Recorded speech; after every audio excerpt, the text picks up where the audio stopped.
읽은 이 본문 민수기 11장의 말씀은 이스라엘 사람들이 시내산에서 하나님의 율법을 받고 난 이후에 1년 정도 지난 그런 시기의 상황입니다. 이때부터 본격적으로 그들은 광야를 행진해 나가기 시작을 합니다. 이제 본격적으로 가나안을 향해서 광야의 행진이 시작되자마자 그들 속에 있었던 문제들이 하나둘씩 밖으로 드러나기 시작했습니다. 그 문제 중에 우리가 잘 알고 있는 가장 큰 문제 두 가지가 있습니다. 하나는 하나님을 향한 원망이었습니다. 이스라엘 백성들은 출애굽을 하고 난 이후에 자기들 앞에 어떤 문제가 생기면 그들 입에서 제일 먼저 원망이 튀어나왔습니다. 홍해를 건너 첫 번째 다가왔던 마라에서 마실 물이 없다고 쓴물을 앞에 두고 그들은 하나님 앞에 원망을 했고요. 신광야에 들어와서도 먹을 것이 없다고 하나님을 막 원망을 했었습니다. 그들이 제일 먼저 하나님 앞에 불신앙적인 모습을 보였던 것이 바로 원망이었고요. 두 번째가 오늘 이 민수기 11장에 있는 상황입니다. 그들의 탐욕입니다. 이 탐욕이라고 하는 것이 명예나 권세에 대한 것이 아니라 그들이 애굽에서 먹고 살았던 고기를 이 광야에서도 좀 먹었으면 좋겠다라고 하는 그런 어떤 음식에 대한 그런 탐욕이었습니다. 4절에 있는 말씀에 보면은 이 탐욕이 어떻게 시작되었는가 성경 우리에게 말씀해 주고 있는데, 그들 중에 섞여 사는 다른 인종들이 탐욕을 품음에 이스라엘 자손도 다시 울며 이르되 누가 우리에게 고기를 주어 먹게 하랴. 그들이 지금 원망하고 울고 불고 하는 이유는 딱 한 가지였습니다. 고기가 먹고 싶다는 것입니다. 여러분 혹시 고기가 먹고 싶어가지고 울고 싶거들랑 울지 마시고 언제든지 저한테 전화하시면 제가 고기를 사드리겠습니다. 모셔보다 제가 좀 나은 거죠. 언제든지 제가 사드릴 용기가 있으니까 고기 때문에 울지는 마십시오. 근데 이스라엘 백성들은 얼마나 고기가 먹고 싶었으면 이 고기를 먹고 싶다고 불평을 하는데, 사실 이 불만은 이스라엘에서 시작된 게 아니었다고 그랬습니다. 성경은 거기에 섞여 있던 다른 부족들, 다른 인종들이 이 불만을 하기 시작했다는 것입니다. 이 말은 우리가 하나님 앞에 불평 불만을 한 시작은 항상 어디에서 시작되느냐니까 믿음이 강한 사람이 아니라 믿음이 약한 사람, 항상 하나님에 대해서 뭔가 불신을 갖고 있는 사람들로부터 시작해서 원망이 나오고 불평이 나오기 시작했어. 그것이 퍼져서 이스라엘 백성들까지, 다시 말하면 믿는 사람들까지도 함께 그 원망과 불평에 빠져들게 한다는 것입니다. 이게 성경뿐만 아니라 우리의 신앙생활에도 대단히 많이 나타나는 현상 중에 하나입니다. 그래서 우리는 항상 믿음이 약한 사람들, 또는 하나님 앞에 불평하고 원망하는 사람들, 아니면 세상의 불신자들의 말을 항상 들을 때 잘 걸러서 들어야 됩니다.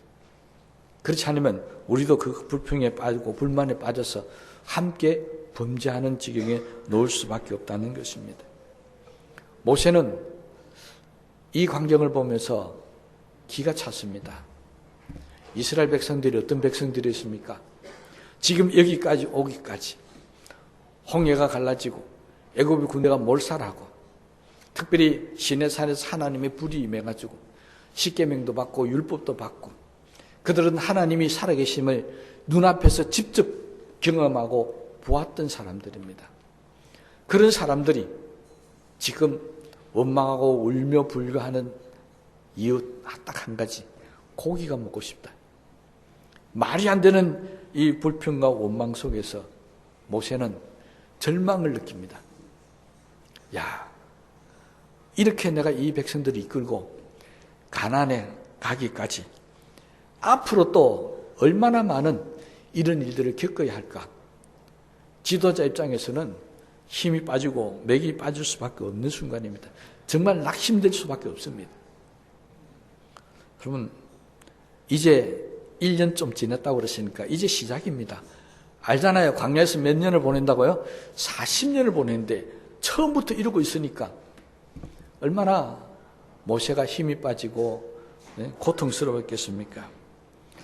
여러분, 지도자들은요, 저도 목사지만요, 모세의 입장을 충분히 이해할 수 있습니다. 모세는 백성들이 막 우는 게 좋겠습니까? 백성들이 막 기뻐하고 즐거워하는 게 좋겠습니까? 당연히 기뻐하고 즐거워하는 게, 지도자들은 다 그렇습니다. 그럼 저도 목사잖아요. 우리 교인들이 목사님 못 살겠습니다, 죽겠습니다 울면 저도 마음이 안 좋아요. 그런데 우리 교인들이 목사님 이렇게 좋습니다, 기뻐하고 좋고요, 막 즐거워하면 저도 행복해지는 겁니다. 그렇잖아요. 지도자들의 마음은 아마 다 그런 것 같아요.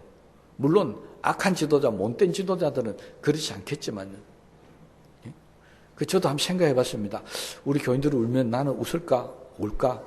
그렇게 생각해 보니까 나도 기분 별로인데 같이 울 것 같아요. 그래서 자화자찬을 했습니다. 나는 좋은 목사구나.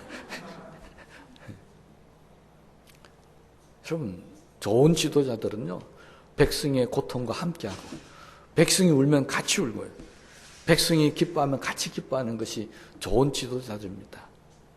우리가 오늘 우리나라의 현실을 보며 또 세계적인 지도자들의 모습을 보면서 그렇지 못한 모습을 보면서 우리가 안타깝고 힘들어하는 것이지, 진짜 우리와 함께 울고 함께 기뻐하면 얼마나 우리가 존경하고 잘 받들겠습니까? 모세는 정말 좋은 지도자였습니다. 백성들이 고기가 못 먹어서 먹고 싶다고 막 우니까 그 소리를 못 견디는 겁니다. 그래서 하나님 앞에 이렇게 하소연을 합니다. 읽었던 13절 15절 말씀입니다. 이 모든 백성에게 줄 고기를 내가 어디서 얻으리까? 그들이 나를 향하여 울며 이르되 우리에게 고기를 주어 먹게 하려 하온즉 책임이 심히 중하여 나 혼자는 이 모든 백성을 감당할 수 없나이다. 주께서 내게 이같이 행하실진대 구하옵나니 내게 은혜를 베푸사 즉시 나를 죽여 내가 고난당함을 내가 보지 않게 하옵소서. 모세는 백성들이 우는 게 너무 견디기 힘들어서 차라리 하나님 나를 좀 죽여주십시오, 그렇게 지금 이야기한다는 겁니다. 그잖아요. 백성이 우는 거, 차라리 내가 죽었으면 좋겠다는 이 지도자의 아름다운 모습은 얼마나 좋습니까? 우리가 인간적으로 보면 정말 모세는 좋은 지도자였습니다. 그런데 이 모세가 하나님 앞에 책망을 받습니다. 왜요? 인간적으로는 너무 좋은 지도자였는데 하나님 앞에서는 정말 지도자로서는 형편없는 겁니다. 이 백성들에게 지금까지도 홍해를 가르고 반석을 가서 물을 먹이겠던 그 모세의 모습이 어디를 갔다는 말입니까? 다 사라지고 없다는 겁니다. 그래서 절망에 빠져서 차라리 죽었으면 좋겠다는 모습을 바라볼 때 이스라엘 백성들의 마음은 어땠을까요? 자, 현실로 안 다가오죠? 한번 오늘 제 이야기를 많은데 한번 바꿔서 얘기합시다. 여러분들이 목사님 내가 어렵고 힘들고 못 살겠습니다, 어떻게 하면 좋겠습니까? 하고 목사한테 와서 이야기했대. 제가 권사님, 집사님, 차라리 내가 죽었으면 좋겠습니다. 나한테 그래 말하니까 내가 너무 힘들고 견딜 수 없어가지고 차라리 내가 죽었으면 좋겠습니다 하면 여러분들 마음이 어떻겠습니까? 그 목사를 어떻게 믿고 신앙생활 하겠습니까? 지금 모세가 그렇다는 겁니다. 나를 차라리 죽여달라는 겁니다. 근데 놀랍게도요, 성경에 보면은 하나님이 세우셔서 지도자로 삼았던 선지자들이나 그렇게 유명했던 하나님의 종들이 모세처럼 이렇게 어렵고 힘든 일이 생길 때마다 하나님 앞에 엎드려서 하나님 차라리 나를 죽여주시옵소서라고 기도했던 사람들이 한둘이가 아니었다는 겁니다. 우리가 잘 아는 엘리야, 하늘에서 불을 내리고 비를 내렸던 그 위대한 선지자도 하나님 앞에서 로대나무 밑에 엎드려서 기도합니다. 차라리 나를 죽여 주시옵소서. 놀랍게도요, 엘리야뿐만이 아니십니다. 예레미야, 요나 다 하나님 앞에 한 번씩은 나를 죽여달라고 기도했던 사람들이었습니다. 얼마나 대단한 믿음의 사람들이 있고 대단한 선지자들입니까? 그들도 어렵고 힘든 일이 다가오니까 하나님 나를 죽여달라고 기도했다는 것입니다.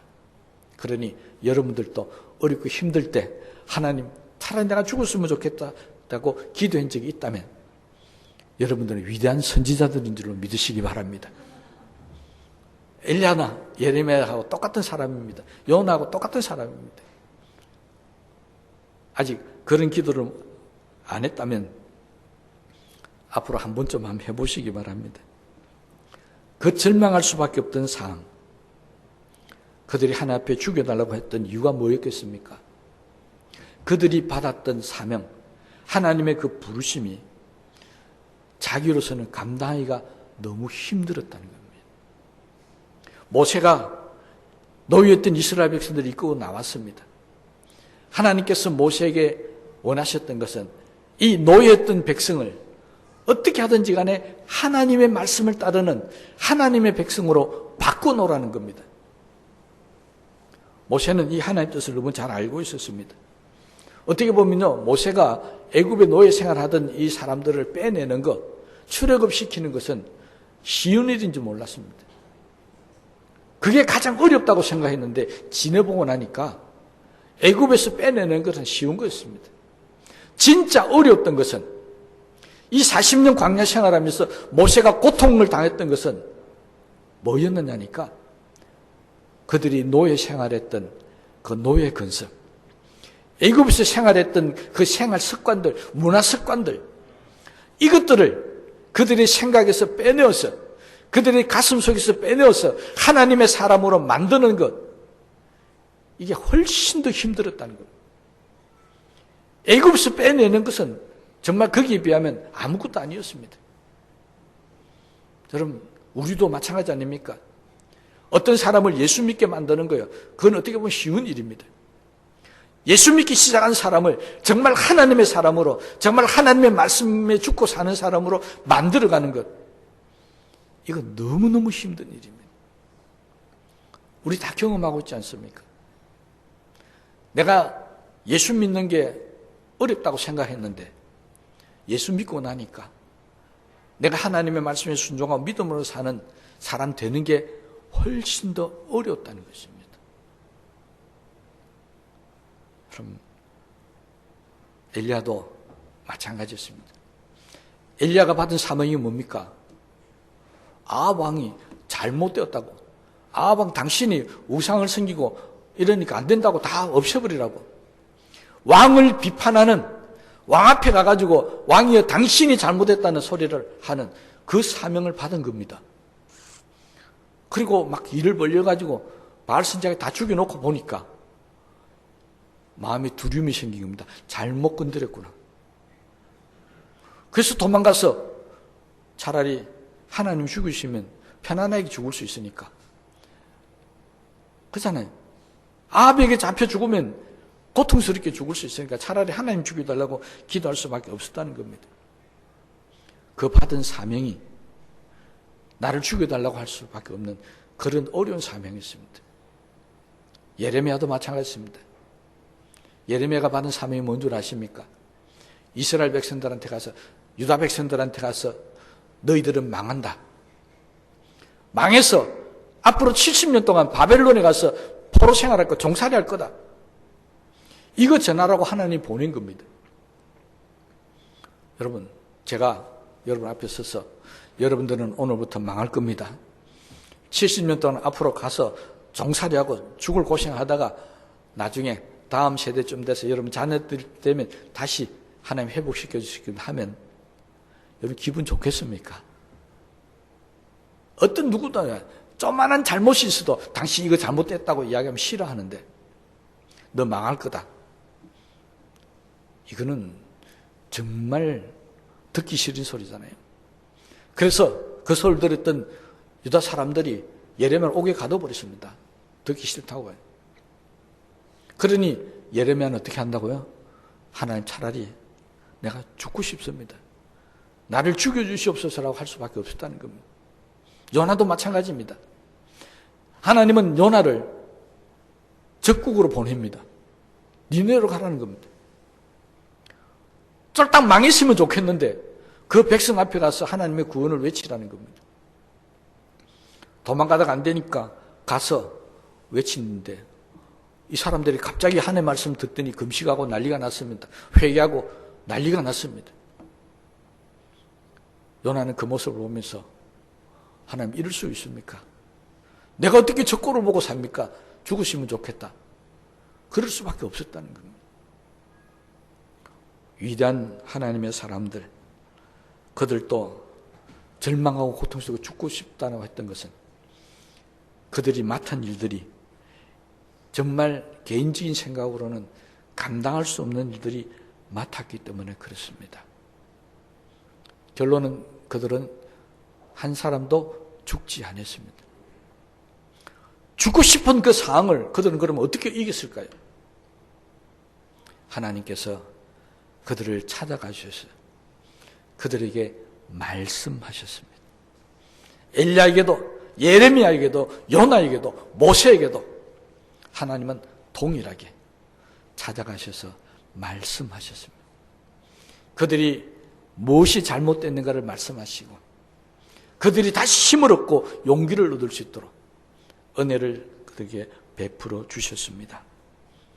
모세도 나 혼자서 어떻게 이 일을 감당하겠느냐고 죽겠다고 하니까 하나님께서 모세에게 찾아가 주셔서 그러면 70명의 장로들을 세워서 이제는 혼자 하지 말고 짐을 좀 나눠 하라고 그렇게 말씀하십니다. 그 말씀에 이제는 내 혼자 안 해도 되겠구나.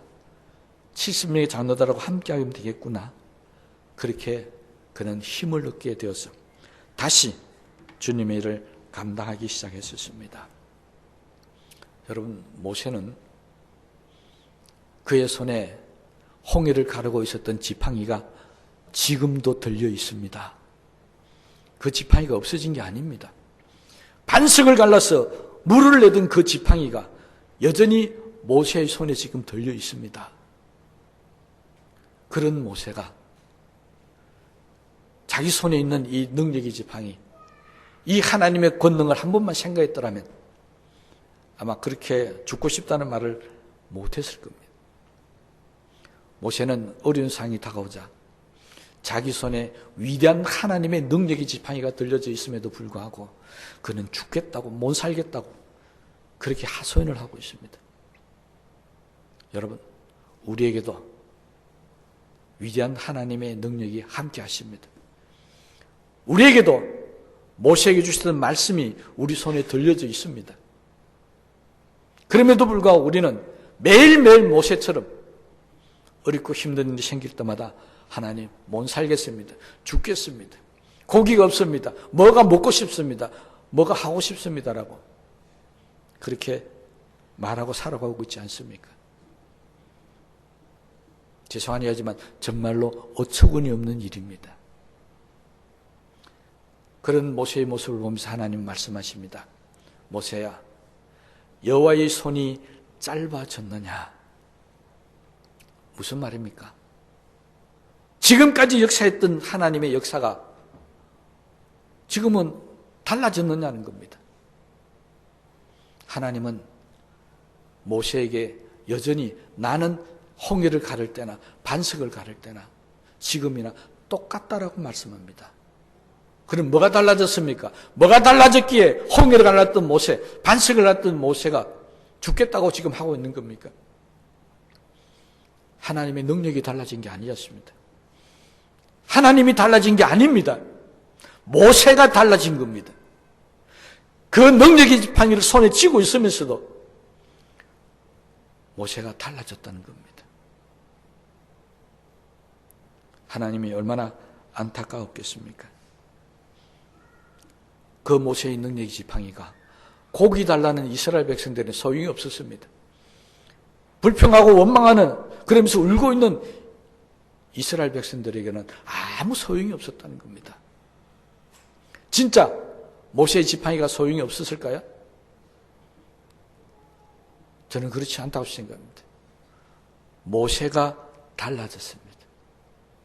모세가 고기를 달라고 울고 불고 있는 이스라엘 백성들과 앞에 있는 백성들에게 소용이 없는 지도자로 달라졌다는 것입니다. 여러분, 하나님의 말씀은 하나님은 절대 달라지지 않는다는 것이었습니다. 우리가 달라진 겁니다. 저와 여러분이 달라졌기 때문에 우리는 그 위대하신 하나님을 믿고 과거에 그렇게 수많은 기적과 은혜를 체험하고 있으면서 또 조그마한 일이 생기면 힘들다고 넘어지고 쓰러지지 않습니까? 도대체 누가 달라진 겁니까? 하나님입니까? 우리입니까? 이제 다시 한번 하나님의 말씀에 귀를 기울이십시다. 우리는 어려워할 수도 있고 실망할 수도 있고 한계사항에 부딪혀서 죽겠다고 할 수도 있습니다. 그런데 정말 다행스러웠던 것은 그런 모세가 변하지 않는 것이 하나 있었습니다. 그것은 모세는 어렵고 힘들 때마다 하나님 앞에 엎드려 기도했다는 것입니다. 지금 나를 죽여달라고 하는 것도 하나님 앞에서 죽여달라고 하는 겁니다. 우리가 모세에게 배워야 할 게 바로 이겁니다. 내가 아무리 극단적인 상황이하고 죽고 싶은 상황이 올지라도 우리는 그 절망, 그 고통, 그 아픔을 하나님 앞에서 해야 한다는 것입니다. 이스라엘 백성들은 모세 앞에서 했습니다. 그런데 모세는 하나님 앞에서 했습니다. 그래서 모세는 그 문제를 해결해 나갈 수가 있게 되었다는 것입니다.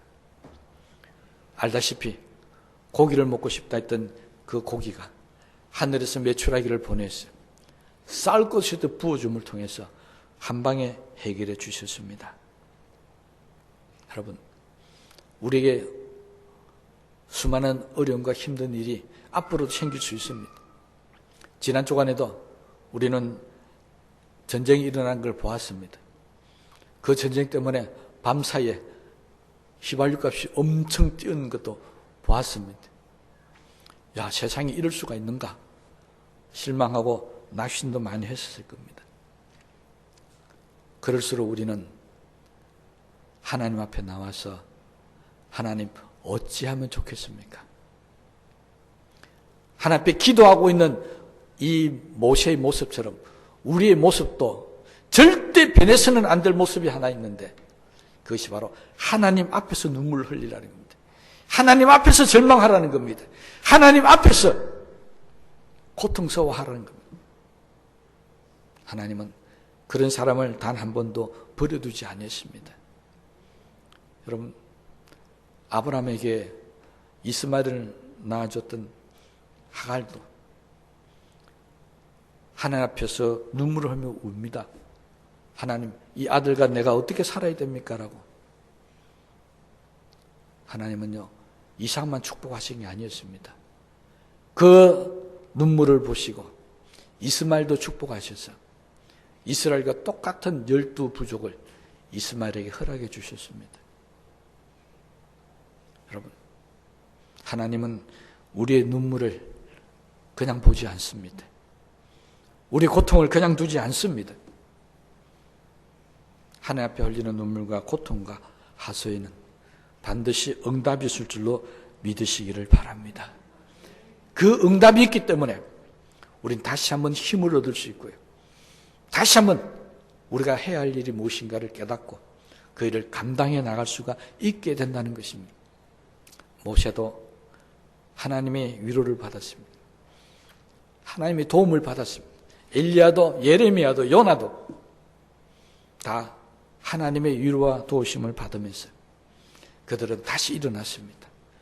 다시 힘을 얻었습니다.